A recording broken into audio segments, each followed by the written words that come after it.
Você se ajoelhou, fechou os olhos, respirou fundo e ficou em silêncio, esperando as palavras virem, mas elas não vieram.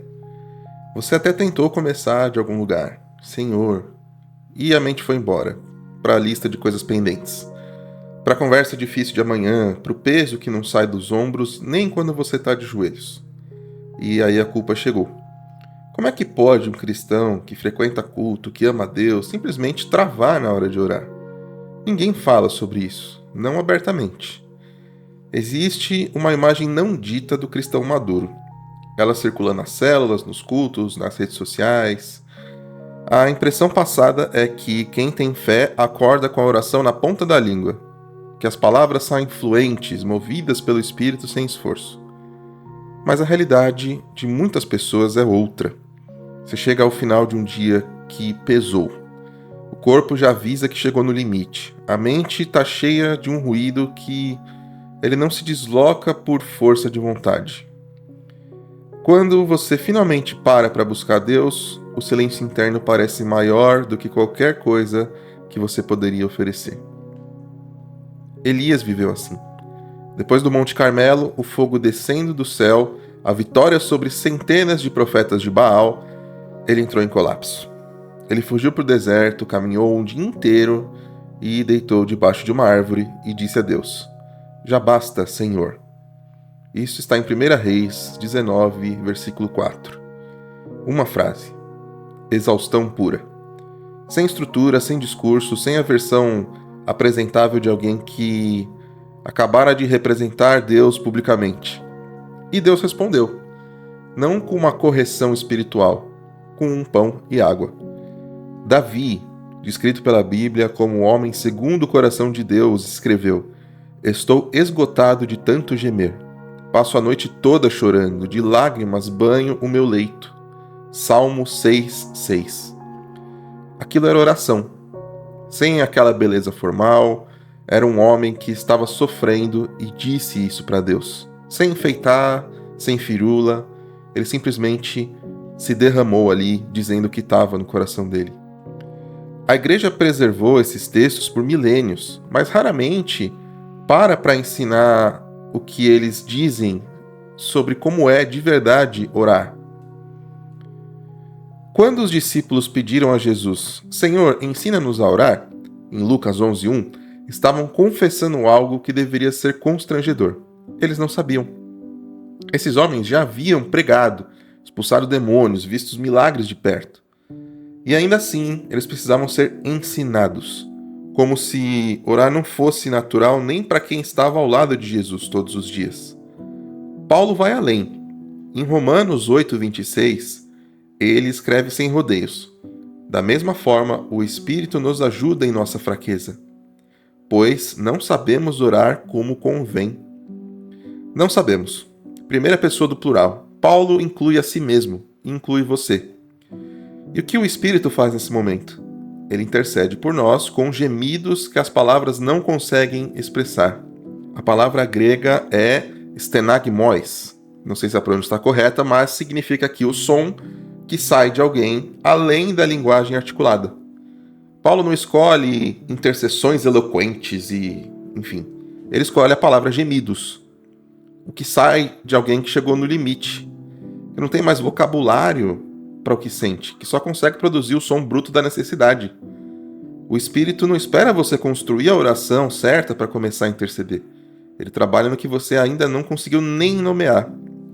Quando um sistema nervoso está em estado de alerta prolongado, seja numa crise de ansiedade, pânico, medo, enfim, acontece algo previsível no cérebro.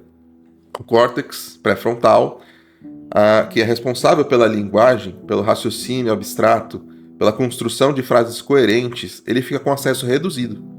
O sistema límbico do cérebro, que processa a emoção e a resposta de sobrevivência, assume o controle. Quando o peso emocional é grande, o seu cérebro dificulta o acesso às palavras. Não é uma fraqueza espiritual, é simplesmente biologia. Paulo chamou isso de fraqueza. A neurociência tem outro nome para o mesmo estado. O que importa é, nos dois casos, é o mesmo. A pessoa não está falhando. O sistema está respondendo ao peso. Jesus orou no Getsêmani com uma frase: Meu Pai, se possível, afaste de mim esse cálice. Mateus 26, 39. Uma frase. Depois, silêncio e suor, que é descrito como gotas de sangue, que escorria como gotas de sangue. Não havia discurso teológico. Era a oração mais crua que a Bíblia registra, de alguém que sabia o que estava à frente e falou o que conseguia. Se Jesus orou assim numa noite de agonia, o padrão que a religião muitas vezes exige, fluente, estruturado, confiante, não vem da Bíblia. Ele vem de outro lugar. E você não precisa carregar esse padrão. Hebreus 4,15. Jesus pode se compadecer das nossas fraquezas porque foi tentado em tudo, como nós. Ele não está à distância, esperando a versão polida. Ele conhece a versão que não sai. A tradição cristã preservou formas de orar para os momentos em que as palavras somem, não como teorias, como práticas que sobreviveram séculos porque funcionavam de verdade, no escuro, com pessoas reais. A mais simples é o que os monges medievais chamavam de oração da respiração. Na inspiração, o nome Jesus. Na expiração, o que você sente. Tenho medo. Estou exausto. Não sei mais. Sem argumentos, sem clareza, sem a versão organizada do que você está sentindo. É só chegar, respirar e falar. Nomear o que sente. Mesmo em pedaços pequenos, mesmo sem coerência nenhuma, isso ativa o córtex pré-frontal e começa a regular a resposta emocional. Pesquisadores chamam isso de affect labeling. A tradução cristã chamava de confissão. Ângulos diferentes para o mesmo movimento. Outra saída é usar os salmos, como se fossem palavras suas. Eles foram escritos por pessoas nos estados que você reconhece. Davi escreveu o Salmo 55 quando os inimigos estavam à sua volta sem saída visível. O meu coração está angustiado dentro de mim. Os terrores da morte caíram sobre mim. Salmo 55, 4. Quando as suas palavras não saem, você usa as palavras deles. A pergunta de Salmo 13, até quando, Senhor? Vai esquecer-me para sempre?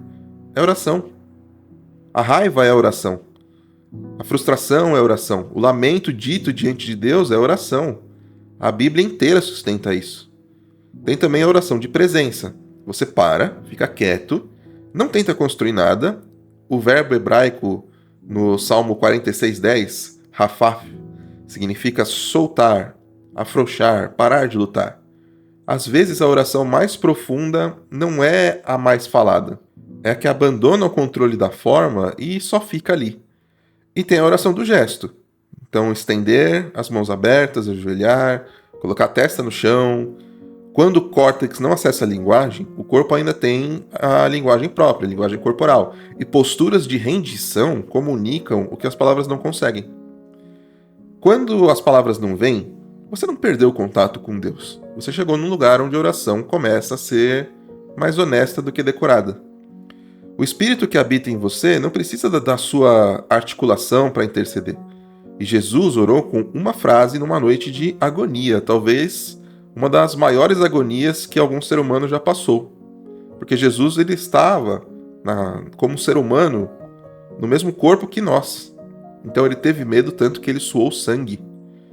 Tá? Então ele conhece o que é uma noite de agonia, ele conhece a linguagem do seu silêncio. Você não precisa orar melhor hoje, você precisa orar do jeito que consegue. Para te ajudar com isso, eu criei um kit com 7 orações guiadas em áudio. Tá? São orações que você pode orar junto comigo e orações que você pode apenas ouvir, porque se você não consegue nem falar, você simplesmente escuta, aceita com seu coração e no final você fala o amém. São orações que servem para 7 tipos de ansiedades e medos diferentes. Então, mesmo que quando você não consegue orar, eu vou pegar na tua mão e vou te ajudar. Você pode tocar esses áudios e simplesmente repetir ou só escutar. E ao final de cada um, eu faço uma oração para abençoar vocês, para tirar todo o peso, toda a ansiedade. Então, eu convido você a conhecer esse kit clicando no link aqui no comentário fixado. Você não precisa orar melhor hoje. Você precisa orar do jeito que você consegue. Lembre-se, Jesus cuida de você, inclusive da sua mente. Que a paz do Senhor Jesus esteja com você hoje e sempre. Amém.